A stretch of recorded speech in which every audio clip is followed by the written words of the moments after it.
Baada ya saa kadhaa za sitofahamu kufuatia madai ya Rais Donald Trump, televisheni ya taifa ya Iran imetangaza rasmi kifo hicho.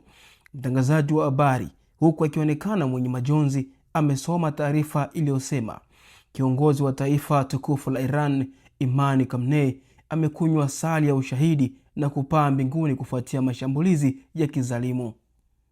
Siku 40 za maombolezo. Serikali ya Iran imetangaza siku 40 za maombolezo za kitaifa. Shughuli zote za kiserikali zimesitishwa kwa muda wa siku 7 ili kutoa nafasi kwa taratibu za mazishi na maombolezo. Bendera nyeusi za maombolezo zimepandishwa katika maeneo matakatifu ikiwemo Haram ya Imam Reza huko Mashhad.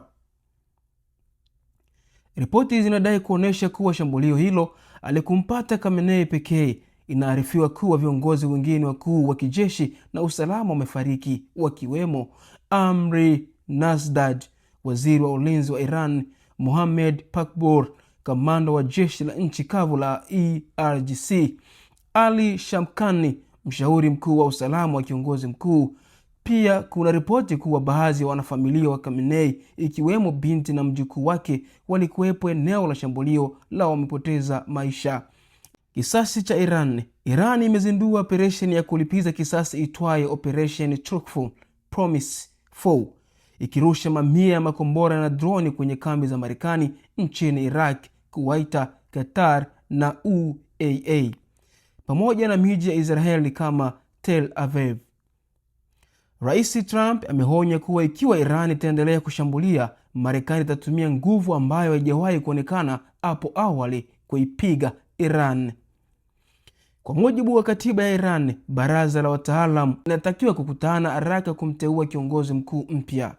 Hata hivyo, kwa kuwa nchi ipo katika hali ya vita na viongozi wengi wakuu wameuawa, kuna hofu ya kutokea kwa mgogoro wa uongozi, leadership vacuum. Hali hii ni ya kihistoria na inaweza kubadilisha ramani ya siasa za Mashariki ya Kati kabisa. Asante sana kwa wote ambao wameendelea kutufuatilia TWM Media. Mimi ni Tajiri wa Moyo. Bye bye. Habari zote za michezo na siasa, uchumi na jamii, tunakupa kwa hisa.